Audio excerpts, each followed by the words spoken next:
26 जुलाई से प्रदेश में अब स्कूल खुल सकेंगे। 26 जुलाई से 11वीं और 12वीं की पढ़ाई शुरू होगी। सप्ताह में 2 दिन क्लासेस लगेंगी। 12वीं की सोमवार और गुरुवार को क्लासेस लगेंगी और 11वीं की मंगलवार और शुक्रवार को क्लास लगाई जाएंगी। स्कूल शिक्षा विभाग ने इसके आदेश जारी किए हैं। 100% स्टाफ के साथ स्कूल खुलेंगे। कोरोना गाइडलाइन का पालन कराना होगा। पालकों को लिखित अनुमति जरूरी होगी। तो 50% छात्रों की उपस्थिति में स्कूल संचालित होंगे। 26 जुलाई से प्रदेश में स्कूल खुल सकेंगे और 11वीं 12वीं की पढ़ाई शुरू होगी। सप्ताह में 2 दिन क्लासेस लगेंगी। 12वीं की सोमवार और गुरुवार को क्लास लगेगी तो 11वीं की मंगलवार और शुक्रवार को कक्षाएं लगेंगी।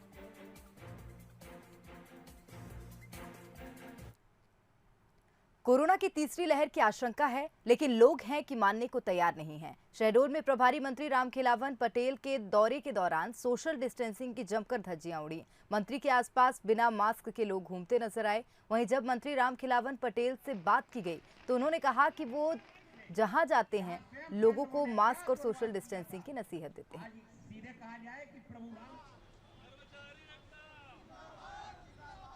हम लोग जहाँ जाते हैं, जहाँ भी अपना उद्बोधन देते हैं तो मास्क जरूरी, मास्क माने 2 गज की दूरी, मास्क जरूरी। घर में रहो तो साबुन से हाथ धो, बाहर रहो तो सैनिटाइजर से हाथ धो के। और जब तक पहला डोज दूसरा डोज का 100% वैक्सीनेशन नहीं हो जाता तब तक निश्चित रूप से सब लोगों को सावधानी बरतनी है। कोविड-19 ने जो नियम हमारी मध्य प्रदेश की सरकार ने, माननीय मुख्यमंत्री जी ने बनाया है, उसका पालन करना। और खबर ग्वालियर से है, जहां कांग्रेस के सीनियर लीडर मोहन प्रकाश की ओर से बड़ा बयान सामने आया है। उन्होंने जासूसी कांड पर बात करते हुए बड़ा आरोप लगाया कि जैसे मोबाइल को हैक करके जासूसी की गई, वैसे ही ईवीएम को भी सरकार बनाने में हैक किया गया होगा। इसके साथ ही उन्होंने कहा कि कोई भी राष्ट्रवादी सरकार 41 रक्षा उत्पादन करने वाली संस्थाओं को प्राइवेट नहीं कर सकती है, लेकिन सरकार ने उसे निजी हाथों में सौंप दिया है। ऐसा महसूस हो रहा है कि इस देश को ब्लैकमेल करके चलाने की कोशिश है, क्योंकि जो लिस्ट आई है इसमें पत्रकार भी हैं, सामाजिक कार्यकर्ता भी हैं, चुनाव आयोग भी है, विपक्ष के नेता और सत्ता पक्ष के नेता भी हैं, अधिकारी भी हैं। मैं चुनाव आयोग से पूछना चाहता हूं कि जब बंद मोबाइल से इतना काम हो सकता है उस सॉफ्टवेयर के माध्यम से, तो ईवीएम को क्यों नहीं हैक किया? मध्य प्रदेश बीजेपी में लगातार होने वाली बैठकों के मायने निकाले जा रहे हैं। 3 दिन लगातार कई गतिविधियां हुई, जिसमें राष्ट्रीय सह संगठन मंत्री से लेकर प्रदेश प्रभारी, सीएम, केंद्रीय मंत्री तक मौजूद रहे। देखिए खास रिपोर्ट। बीजेपी में संगठन और सरकार का ऑडिट। पार्टी में फिर तेज हुई गतिविधि। कोविड-2 के बाद बदले हालात। संगठन को नया रूप देने की कवायद। शिवराज, शिवप्रकाश, बीडी शर्मा, सिंधिया और मुरलीधर राव। 5 चेहरे, 3 दिन और कई काम। मतलब 23 जुलाई से 25 जुलाई तक बीजेपी में कई गतिविधियां दिखाई देंगी। शुक्रवार को बीजेपी दफ्तर में सीएम शिवराज और राष्ट्रीय संगठन महामंत्री शिवप्रकाश की बंद कमरे में हुई बैठक में इसकी शुरुआत भी हो गई है। कहा जा रहा है कि मध्य प्रदेश सहित 4 राज्यों के प्रभारियों की इस बंद कमरे में चर्चा हुई, जिसमें प्रदेश संगठन के महामंत्री सुहास भगत भी मौजूद रहे। बैठक में सरकार और संगठन के कामकाज पर भी मंथन हुआ। निगम मंडल, आयोग और प्राधिकरण में नियुक्तियों पर भी चर्चा की खबर है। इस बैठक के बाद शिवप्रकाश और प्रदेश अध्यक्ष बीडी शर्मा के बीच भी मुलाकात हुई। हम संगठन हैं और संगठन को चलाने के लिए ठीक उसी प्रकार की पद्धति अपनाना पड़ती है जैसे कि परिवार चलाने के लिए। तो परिवार में जो मुखिया होता है वो परिवार के दूसरे नंबर के, तीसरे नंबर के व्यक्ति से बात करता है। दूसरे तीसरे नंबर वाले को कोई समस्या होती है तो पहले नंबर, मतलब मिल बैठकर चर्चा करना, निर्णय करना, यही तो संगठन है। और नहीं तो कांग्रेस की तरह विघटन है। अगर बीजेपी की गतिविधियों की बात करें तो 23 जुलाई को राष्ट्रीय संगठन महामंत्री शिवप्रकाश की सीएम और प्रदेश अध्यक्ष से मुलाकात हुई। वहीं 24 जुलाई को ज्योतिरादित्य सिंधिया की ई क्लास होगी। 24 जुलाई गुरु पूर्णिमा के दिन ही बीजेपी धर्म गुरुओं का सम्मान करेगी और 25 जुलाई को मध्य प्रदेश के बीजेपी प्रभारी मुरलीधर राव भोपाल आएंगे। देखिए, चाहे हमारे भारतीय जनता पार्टी के कार्यकर्ता हों, चाहे मंत्री हों, चाहे सांसद हों, चाहे विधायक हों, पार्टी का जो निर्देश मिलता है उसके अनुसार सब लोग काम करते हैं। और सिंधिया जी को भी जो जवाबदारी दी गई है वो भी उसको काम। जानकारों की माने तो कोविड-2 के बाद बीजेपी की ऐसी गतिविधि पूरे देश में ही चल रही है। ऐसा लगता है कि पार्टी कहीं ऑर्गेनाइजेशन रिफॉर्म की तरफ बढ़ रही है। संगठन में रीस्ट्रक्चरिंग को महत्व दिया जा रहा है। मध्य प्रदेश की बात करें तो यहाँ भी कोविड की दूसरी लहर और दमोह उपचुनाव में हार के बाद पार्टी में मंथन जारी है। पहले तो सिंधिया समर्थकों की जंबो कार्य समिति में जगह सुनिश्चित करने को लेकर हलचल ज्यादा थी, लेकिन इसमें भी संगठन के स्तर पर पुनर्गठन दिखा। अब फिर नए सिरे से गतिविधि तेज हुई है। जाहिर है आगे कुछ न कुछ तो नया होगा ही। Bureau report, Bansal news. तो सियासत और सियासी चेहरे यूं तो एक ही सिक्के के दो पहलू हैं, फिर भी सिक्का जब उछाला जाएगा तो किस रुख पर गिरेगा ये कहना मुश्किल है। लेकिन मौजूदा राजनीति में सियासी दलों को शायद ये लगता है कि दांव सियासी चेहरों पर ही लगाना ठीक है। तो क्या ये माना जाए कि सियासत में अब चेहरे पार्टी से बड़े हो चले हैं? इस खास रिपोर्ट में देखिए। बीते कुछ साल से राजनीति में पार्टी से ज्यादा सियासी चेहरों को तवज्जो मिलती दिख रही है। शायद इसीलिए पार्टियों को मजबूत चेहरों की जरूरत भी महसूस हो रही है। ऐसे में नेता के चेहरे को मजबूत बनाना भी पार्टियों की रणनीति का हिस्सा बन चुका है। जिस पार्टी के पास जिताऊ चेहरा नहीं है वो कमजोर आंकी जा रही है। ऐसे में मध्य प्रदेश की मुख्य राजनीतिक पार्टियां बीजेपी और कांग्रेस भी अपने नेता के चेहरे को मजबूत बनाने और बताने में जुटी हुई हैं। पार्टी के नाम पर वोट मांगने वाले दल अब चेहरों की ब्रांडिंग करने में भी कोई कोर कसर नहीं छोड़ रहे हैं।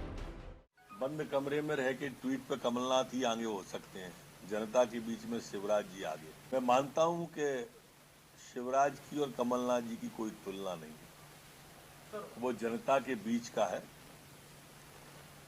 और जनता के दिलों पर जिसका है राज वो है शिवराज। गृह मंत्री का बयान ये इशारा कर रहा है कि बीजेपी के पास 2023 के लिए मजबूत चेहरा मौजूद है और वो इसी के साथ आगे बढ़ेगी। इधर कांग्रेस के पास भी चेहरों की कमी नहीं है, लेकिन भरोसा अब भी 2018 में कांग्रेस को सत्ता तक पहुंचाने वाले चेहरे यानी कमलनाथ पर जताया जा रहा है। इनको पसंद नहीं कर रही, इसलिए 2018 के अंदर बाहर किया गया था।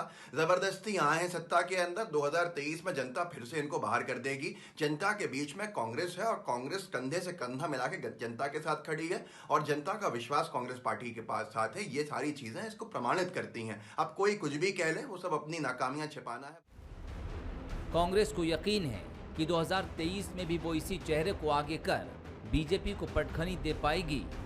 सियासत में एक लंबे अंतराल के बाद फिर चेहरों की अहमियत देखने को मिल रही है। सियासी दलों की जीत जिताऊ चेहरों पर आ टिकी है, लेकिन जनता के बीच किसी चेहरे को स्थापित करना भी एक चुनौती है, क्योंकि जो चेहरा जीत दिला सकता है वही चेहरा पूरी पार्टी की नैया डुबो भी सकता है।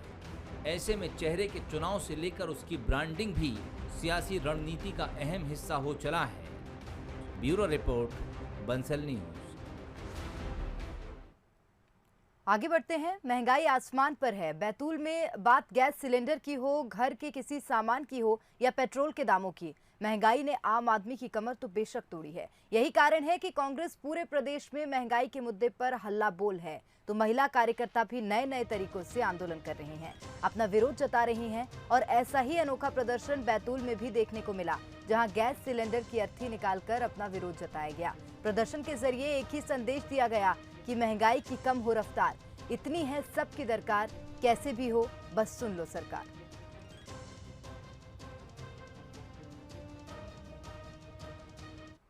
जी, हमने ये अर्थी निकाले हैं और अब अर्थी निकलने ही वाली है। वैसे भी ये गैस चूल्हा बेचना पड़ेगा। ऐसी महंगाई चलती रही तो हमें गैस चूल्हा भी बेचना पड़ेगा, अपने घर की गाड़ियाँ भी एक साइड में रखना पड़ेगा, क्योंकि पेट्रोल के भाव भी आपको पता है कि कितने बढ़ते जा रहे हैं। हमारी ये मांग है कि बस इसके रेट कम हो जाए, सस्ते, मतलब जो पहले था, जो हम शाव से लेके जा सकते थे, इसको बना के खा सकते थे घर में खाना कम से कम, तो वो कर सके। और गुना से खबर मिल रही है, बेरवास गांव के 7 लोगों की मौत हुई है। मृतकों में 3 बच्चे भी शामिल हैं। 3 शव गुना के बेरवास गांव पहुंच चुके हैं। अहमदाबाद में गैस सिलेंडर में ब्लास्ट से मौत हुई थी। वह हादसे में 3 लोग घायल भी हुए थे। एक ही परिवार के 7 लोग बताए जा रहे हैं। तो मृतक की संख्या बढ़ सकती है। 4 शव अभी अहमदाबाद से आना बाकी है। पंचायत मंत्री महेंद्र सिंह सिसोदिया ने कलेक्टर को निर्देश दिए हैं, तत्काल अंत्येष्टि सहायता देने के निर्देश दिए। अगर मजदूर संबल योजना में आते हों तो लाभ दिलाएं। बड़ों को 4-4 लाख और बच्चों के परिजन को 2-2 लाख की मदद का आश्वासन दिया गया है। तो आपको बता दें, अहमदाबाद में गैस सिलेंडर ब्लास्ट में मौत हुई थी। एक ही परिवार के 7 लोगों की मौत हुई है और मृतकों की संख्या और बढ़ सकती है।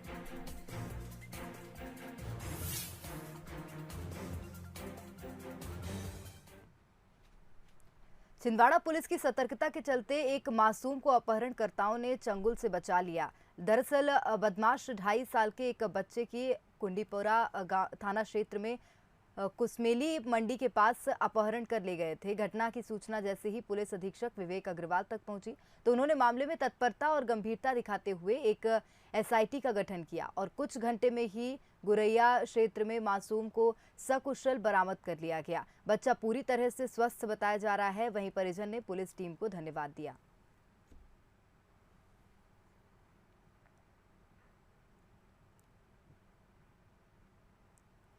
और सतना से खबर है, बाइक सवार बदमाशों ने 2 युवकों पर हमला किया। हवाई फायरिंग कर युवकों के सर पर बंदूक से वार किया। दोनों युवक को सर पर गंभीर चोट आई, इलाज उनका जारी है। मुकुंदपुर चौकी की ये घटना है, हवाई फायरिंग की है। बाइक सवार बदमाशों ने 2 युवकों पर हमला भी किया और हवाई फायरिंग कर युवकों के सर पर बंदूक से वार किया। दोनों युवकों के सिर पर गंभीर चोट आई है, जिनका इलाज जारी है।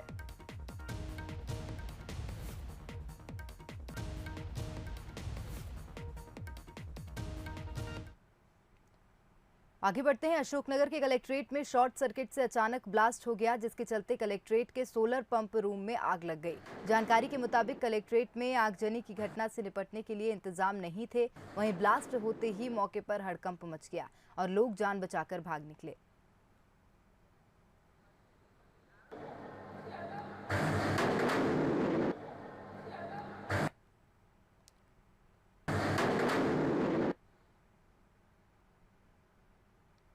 और वहीं उज्जैन में नमकीन की दुकान में भीषण आग लग गई। दमकल की गाड़ियों ने आग बुझाने की कोशिश की। आग सेठी नगर के महाकाल नमकीन की दुकान में लगी। बताया जा रहा है कि दुकान में नमकीन बनाया जा रहा था। इसी दौरान भट्टी में आग लग गई, जिससे दुकान को भी अपनी चपेट में ले लिया।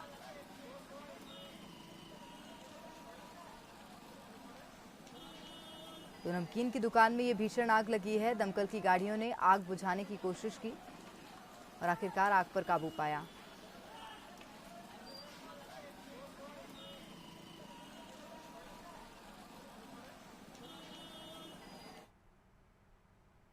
और झाबुआ से खबर मिल रही है, लूट और चोरी करने वाली गैंग का खुलासा हुआ है। पुलिस ने 7 आरोपियों को गिरफ्तार किया। मेघनगर, थांदला, इंदौर के आजाद नगर थाने में मामला दर्ज था। 7 घटनाओं को गैंग ने अंजाम दिया था। आरोपियों से 5 बाइक, 3 मोबाइल, 44,000 रुपए बरामद किए हैं। एक देशी कट्टा, एक जिंदा कारतूस भी बरामद हुआ। लूट और चोरी करने वाली गैंग का खुलासा हुआ है। पुलिस को बड़ी सफलता मिली। 7 आरोपियों को पुलिस ने गिरफ्तार किया।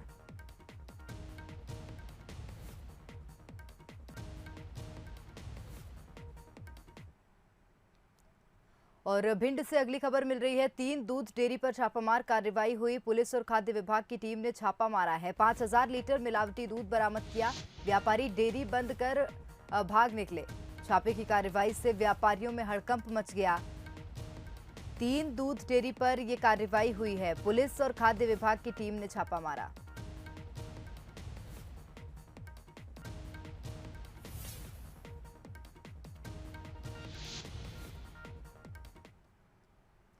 नीमच के टामोटी के जंगल में कुछ दिन पहले एक युवक की लाश मिली थी, जिसकी पहचान महेंद्र सिंह सौधिया के रूप में हुई थी। अब पुलिस ने युवक की हत्या की गुत्थी सुलझा ली है। युवक के दोस्त और उसकी पत्नी ने अपने साथियों के साथ मिलकर हत्या की थी। पुलिस ने मामले में 6 आरोपियों को गिरफ्तार किया है। इनमें से 3 आरोपियों पर पुलिस ने 10-10 हजार का इनाम भी घोषित किया था। दरअसल मृतक के दोस्त और पत्नी में प्रेम प्रसंग था और दोनों एक दूसरे से शादी करना चाहते थे। इसी के चलते दोनों ने मिलकर प्लान बनाया और युवक की हत्या कर दी।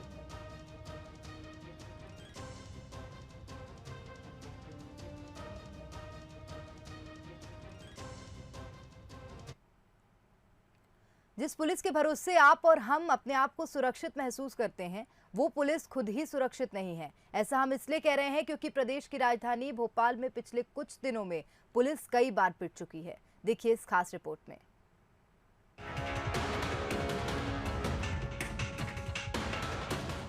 राजधानी भोपाल में 22 जुलाई की रात थाने से महज 200 मीटर की दूरी पर बदमाशों ने एक पुलिसकर्मी की पीठ में खुलेआम छुरा घोंप दिया और फरार हो गए। समय करीब 12 बजे का था। हमीदिया अस्पताल की पार्किंग में हेड कांस्टेबल विजय यादव मौजूद थे, जहां बदमाशों से गाड़ी हटाने को लेकर कहासुनी हुई।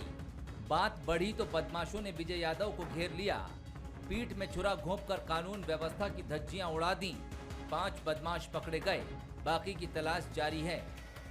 देर रात कुछ बदमाशों की खबर लगी थी हमीदिया कैंपस के अंदर, तो उसमें से हमारी पुलिस पार्टी गई थी। तो वो बदमाश नशे की हालत में थे, जिनके द्वारा हमारे पुलिस अधिकारी कर्मचारियों पर हमला बोला गया, जिसमें से एक कांस्टेबल विजय बहादुर यादव को काफ़ी गंभीर चोटें आई हैं। उसमें से प्राथमिकी दर्ज की गई है।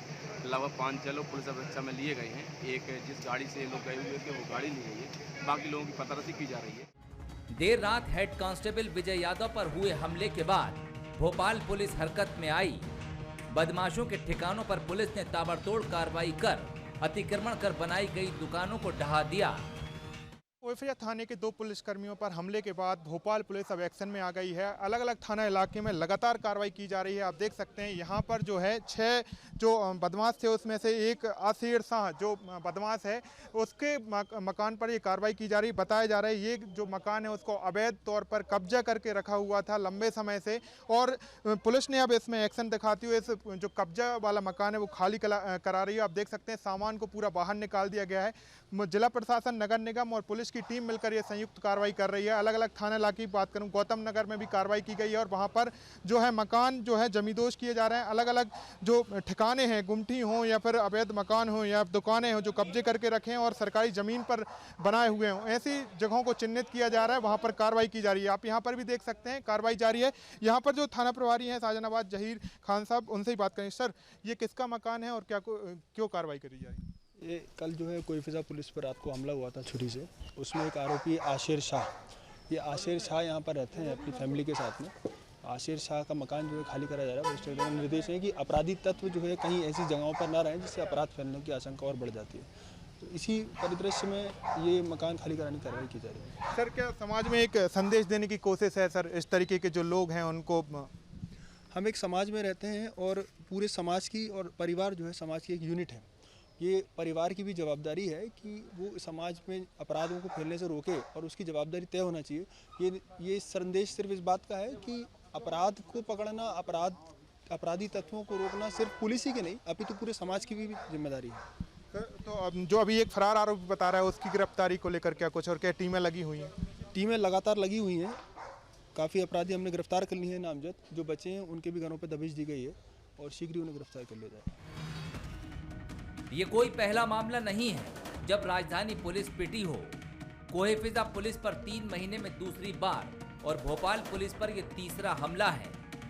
इससे पहले खानूगांव में जिप्सी में राइफल के साथ बैठे 6 युवकों ने पुलिस का वायरलेस सेट तोड़कर मारपीट की थी। एक हफ्ते पहले भी हनुमानगंज थाना क्षेत्र में देर रात चाय की दुकान बंद कराने को लेकर पुलिस पर महिलाओं ने खौलती चाय फेंककर पथराव कर दिया था। 3 से 4 पुलिसकर्मी जख्मी हुए थे। हालांकि गृह मंत्री का कहना है कि पुलिस पर हमला करने वालों को छोड़ा नहीं जाएगा। कुछ लोग अप्रिय स्थिति भी निर्मित करते हैं। आज भोपाल में हमारे हेड कांस्टेबल को चाकू से घायल कर दिया। 5 लोग थे, 3 लोग अभी गिरफ्तार हो गए, 2 भी आ जाएंगे। नहीं आएंगे तो उनका जो अतिक्रमण है उसको तोड़ने की कार्रवाई करेंगे। पर अपराधी कोई भी हो, हम बख्शेंगे नहीं। कार्रवाई तो पहले भी हुई थी, आगे भी होगी, लेकिन सवाल यही है कि आखिर कानून व्यवस्था संभालने वाली पुलिस ही बदमाशों के निशाने पर क्यों आ जाती है। Bureau report, Bansal news. और चलिए आगे बढ़ते हैं। पुलिस कार्रवाई से बौखलाए नक्सली बालाघाट जिले में महाराष्ट्र और छत्तीसगढ़ के रास्ते एक बार फिर अपनी सक्रियता बढ़ा रहे हैं। नक्सली बालाघाट में किसी बड़ी वारदात को अंजाम देने का मंसूबा भी बना रहे हैं। ग्रामीणों की हत्या कर नक्सली पुलिस को चुनौती दे रहे हैं। देखिए खास रिपोर्ट। बालाघाट जिले में पिछले 1 साल के भीतर 3 बार पुलिस और नक्सली आमने सामने आए। बमहनी में एक ग्रामीण की गोली मारकर हत्या करने के बाद नक्सलियों ने पुलिस पार्टी को भी निशाना बनाने की कोशिश की, लेकिन किसी बड़ी वारदात को अंजाम देने में फिलहाल नक्सली कामयाब नहीं हो सके हैं। बावजूद इसके नक्सली शांत नहीं दिख रहे हैं। खबर है कि नक्सलियों की सेंट्रल कमेटी ने महाराष्ट्र और छत्तीसगढ़ से हार्डकोर नक्सलियों को मैदान में उतारा है, जो बालाघाट के जंगलों में ग्रामीणों पर अपनी ज़रूरतों को पूरा करने का दबाव बना रहे हैं। पिछले 1 साल में बालाघाट, मंडला और छत्तीसगढ़ के राजनांदगांव, कवर्धा, महाराष्ट्र की गोंदिया, ये जो पूरा मध्य प्रदेश, महाराष्ट्र और छत्तीसगढ़ का ट्राई जंक्शन बनता है। इसके साथ ही साथ लेकिन ये भी देखने में आया है कि इनके द्वारा लगातार ग्रामीणों के ऊपर उनसे राशन इकट्ठा कराने और उसके कारण भी अन्य तरह के जो एक्सटॉर्शन करने, उनको भय दिखाने की भी कार्रवाई बढ़ाई है। नक्सलियों की हर हरकत पर नजर बनाए सुरक्षा बल नक्सलियों के मंसूबों को नाकाम करने में जुटे हुए हैं। बालाघाट पुलिस, हॉक फोर्स और सीआरपीएफ की टीम लगातार जंगलों में सर्चिंग कर रही है। नक्सली नेटवर्क को ध्वस्त करने में कई बड़ी सफलताएं भी हाथ लगी हैं। ये जो लगातार इनका एक कॉरिडोर या जिसको कहना चाहिए पैसेजवे है, उसमें सभी 4-5 जो ज़िले हैं जो तीनों राज्यों से संबंधित हैं, वो कोऑर्डिनेशन में एक अच्छी कार्रवाई कर रहे हैं। इसमें उनके पूरे रास्ते पर ही हमारी जो डोमिनेशन और सर्चिंग की कार्रवाई है उसमें काफ़ी रोक लगी है।